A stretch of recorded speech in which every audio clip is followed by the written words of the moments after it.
तो जय हिंद बच्चों, देखिए आज के इस वीडियो में हम लोग इससे पहले जो व्यतिकरण हमने टॉपिक स्टार्ट किया था उसी को आगे हम लोग कंटिन्यू करेंगे। और परीक्षा में आने वाला एक महत्वपूर्ण टॉपिक है, यानी कि हम लोग व्यतिकरण, जब दो प्रकाश तरंगें व्यतिकरण करती हैं तो जो परिणामी तरंग हमें प्राप्त होता है उसकी परिणामी तीव्रता का सूत्र हम क्या करने वाले हैं, व्युत्पन्न करने वाले हैं। ठीक है ना। और एक चीज और मैं आपसे कहना चाहूंगा बच्चों कि आप वीडियो की क्वालिटी पर ज्यादा ध्यान मत दीजिए, है ना। मुझे जितना मुझसे हो सकता है मैं उतना करता हूँ। क्वालिटी पर आप ध्यान अगर देना है तो क्वालिटी ऑफ एजुकेशन पर ध्यान दीजिए, है ना। आप ये देखिए कि मैं कैसे पढ़ा रहा हूँ, आपको समझ आ रहा है कि नहीं आ रहा है, कुछ कमियां हैं तो आप उसको जरूर बताइए। ठीक है। तो अभी हम लोग स्टार्ट करते हैं क्या। इससे पहले हमने आपको पढ़ाया था कि व्यतिकरण क्या होता है। तो व्यतिकरण क्या होता है, जब दो तरंगें जिनकी आवृत्ति समान होती हैं एक ही दिशा में चलकर अध्यारोपित होती हैं तो दो स्थितियां प्राप्त होती हैं। पहली स्थिति, परिणामी तरंग की जो आवृत्ति जो तीव्रता होती है अधिकतम प्राप्त होती है जिसे समपोषी व्यतिकरण कहते हैं। और दूसरी स्थिति ये हो सकती है कि परिणामी तरंग की जो तीव्रता होगी वो न्यूनतम होगी जिसे विनाशी व्यतिकरण हम कहेंगे। ठीक है। जैसे हमने आपको ये बताया था कि जैसे मान लीजिए कि हमारे पास एक तरंग है, हमारे पास एक तरंग है, ठीक है, जिसका जो आयाम है वो a1 है। इसका आयाम कितना है, a1 है। दूसरी तरंग है जो हमारे पास जो दूसरी तरंग है उसका जो आयाम है बच्चों वो कितना है, वो a2 है। ठीक है। और ये दोनों तरंगें क्या करती हैं, ये दोनों तरंगें अध्यारोपित करती हैं। मतलब जब ये दोनों तरंगें अध्यारोपित होती हैं तो हमें उससे एक परिणामी तरंग प्राप्त होता है। हमें क्या प्राप्त होता है, हमें एक परिणामी तरंग प्राप्त होता है। ये प्लस आप कह सकते हैं कि जो तरंग ऊपर की तरफ जा रही है उसको प्लस दिशा कह सकते हैं, नीचे वाले को माइनस। ये प्लस है, ये माइनस है, तो प्लस का प्लस से मिलेगा तो तरंग और ज्यादा ऊपर जाएगी क्योंकि प्लस प्लस जुड़ जाता है इस प्रकार से। और माइनस माइनस भी क्या होगा, जुड़ेगा, ये तरंग वापस से जुड़ करके उतना ही नीचे वो आएगी। ठीक है।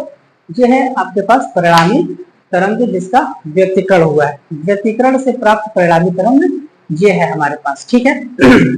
हमने आपको बताया था बच्चों की जो पहली तरंग होती है उसका समीकरण हम कैसे लिखते हैं, y1 बराबर में e1 sin ओमेगा t, ऐसे लिखते हैं। और जो दूसरी तरंग होती है बच्चों उसका समीकरण लिखना मैंने आपको सिखाया था, y2 equal to a2 sin omega t plus five. यहाँ पर फाइव क्या है, फाइव है आपका कलांतर। फाइव क्या है बच्चों, फाइव आपकी कलांतर। ठीक है ना। कलांतर क्या होता है मैं आपको समझाऊंगा। फिलहाल के लिए पहला जो तरंग है उसका इक्वेशन ये रहा, दूसरा जो तरंग है उसका इक्वेशन ये रहा। अब देखिए जब हम इन दोनों तरंगों को अध्यारोपित कराएंगे तो परिणामी तरंग मिलेगा ये। और इसका इक्वेशन हम कैसे लिखेंगे, ध्यान दीजिए।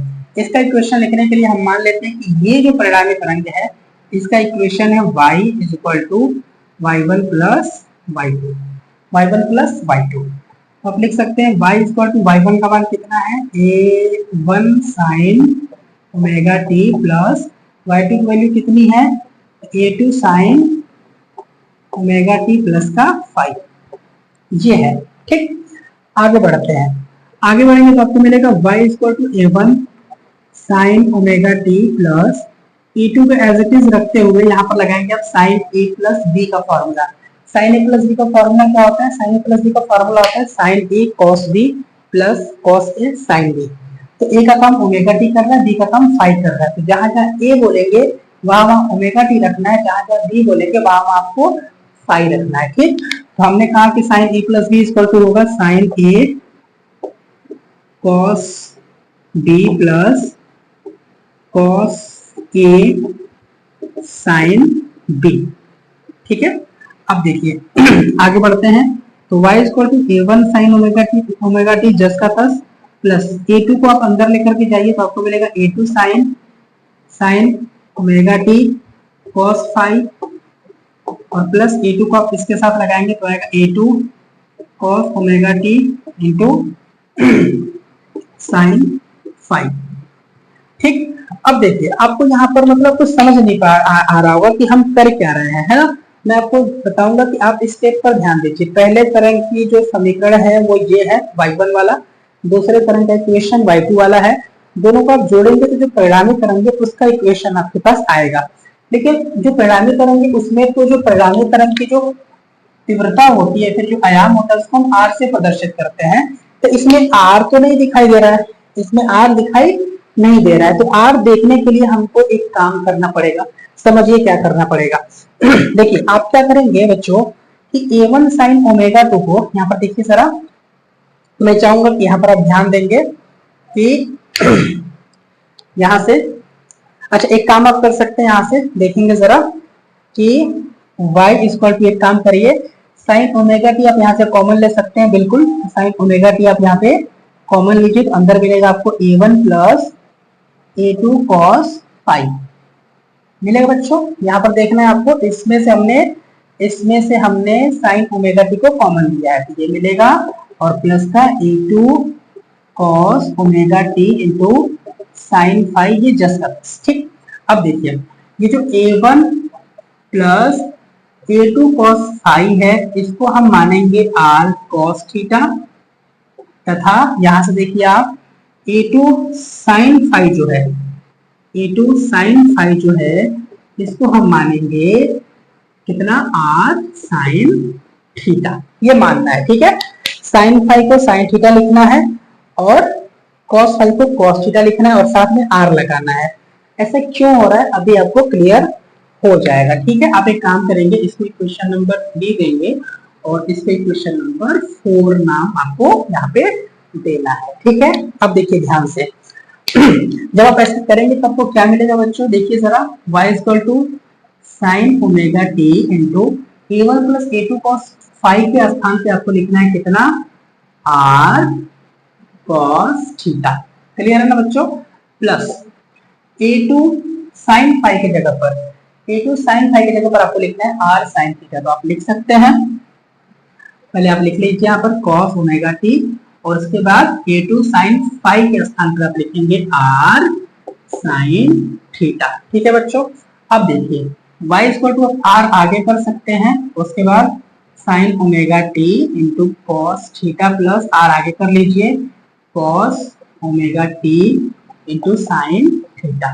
अब आप एक काम करिए, y इक्वल टू r को कॉमन लीजिए, अंदर आएगा sin omega t into cos theta plus cos omega t into sin theta. अब मैं कहूंगा यहाँ पर कि देखिए sin a प्लस बी का फॉर्मूला क्या होता है बच्चों, sin a प्लस बी का फॉर्मूला होता है sin a cos b plus cos a sin b।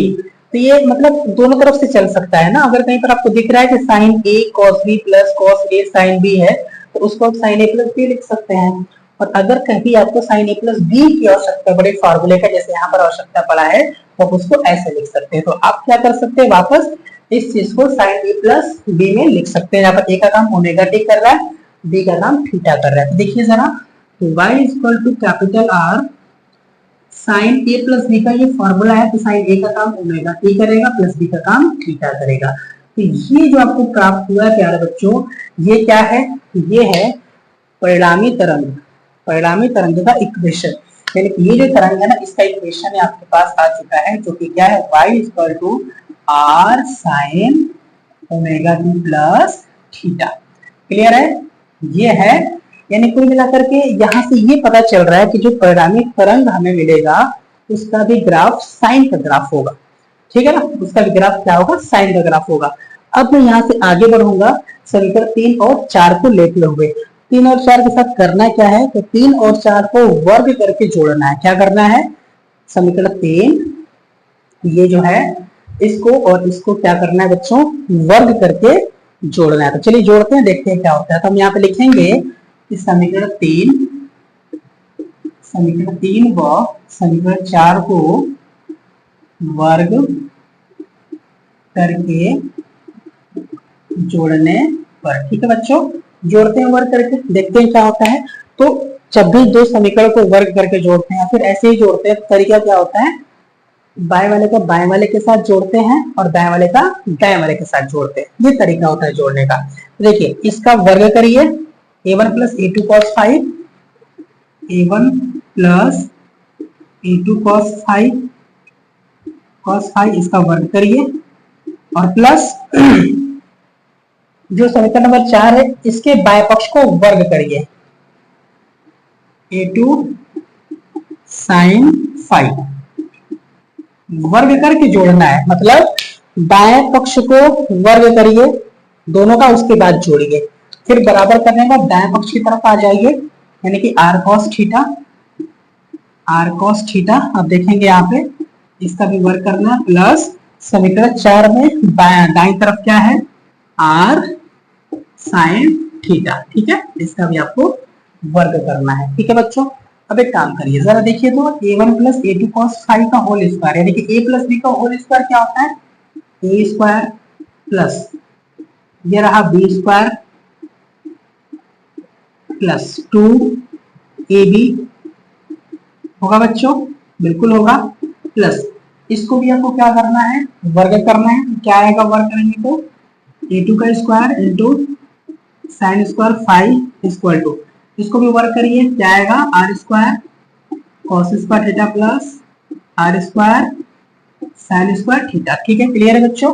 अब देखिए जरा मैं आपको दिखाना चाहता हूँ, यहाँ पे a1 का स्क्वायर प्लस, आप यहाँ पर देखिए a2 cos स्क्वायर फाई और a2 साइन स्क्वायर फाई में आप a2 का होल स्क्वायर कॉमन ले सकते हैं, तो अंदर आएगा sine square phi plus cos square phi, clear है ना, plus 2a1 a2 cos phi, आपको एज इट इज उतारना है जस्ट का तस, 2a1 a2 cos फाई आपको क्या करना है, एज इट इज जस्ट का तस उतारना है यहाँ पे। ठीक है, इक्वल टू यहाँ से भी आपको क्या करना है, आर स्क्वायर कॉमन लेना है, तो आर स्क्वायर ब्रैकेट होगा, ब्रैकेट के अंदर sign square theta plus cos square theta. Clear है बच्चों। अब देखिए जरा ध्यान से, तो a1 का स्क्वायर प्लस a2 का square, sine square five plus cos square five क्या होता है, 1 होता है, तो इंटू 1 हो गया, plus 2a1 a2 cos five, ये एज इट इज रहेगा, बराबर में आर स्क्वायर आपको मिलेगा। तो आपको यहाँ पर सीधा करके क्या लिख देना है, are square equal to a1 का स्क्वायर प्लस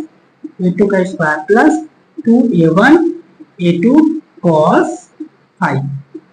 और इस प्रकार से बच्चों ये आपको मिल गया पहले तरंग का आयाम, दूसरे तरंग का आयाम और परिणामी तरंग के आयाम के मध्य संबंध, है ना। यहाँ तक पेपर में आपसे पूछा जाता है। ठीक है, यहाँ पर पेपर में क्या किया जाता है, पूछा जाता है ना, आपके एग्जाम में यहाँ तक इसको डेरिवेशन करने के लिए आता है, यानी कि परिणामी तरंग के आयाम का सूत्र आपको निष्पादित करने के लिए पेपर में आता है। इसके आगे जब आप चलेंगे बच्चों, तो आपको परिणामी तरंग की तीव्रता और इसके पहले की जो दोनों तरंगे हैं इनकी तीव्रताओं के मध्य संबंध स्थापित करना होता है, तो मैं आपको वो अगले वीडियो में कराऊंगा। फिलहाल के लिए मुझे उम्मीद है कि आपको यहाँ तक समझ में आया होगा। ठीक है, तो बहुत ज्यादा कठिन चीजें नहीं है, है ना। आपको y1 प्लस y2 निकालना है, उसके बाद यहाँ पर कुछ मानना पड़ेगा, मानने के बाद आपको मिल जाएगा कि भैया ये जो परिणामी तरंग है ये भी साइन का ही ग्राफ होता है। उसके बाद 3 और 4 को वर्ग करके क्या कर दीजिए, आप जोड़ दीजिए, क्या कर दीजिए, जोड़ दीजिए। जोड़ने के बाद जो आपको आएगा ये है आयामों के मध्य संबंध।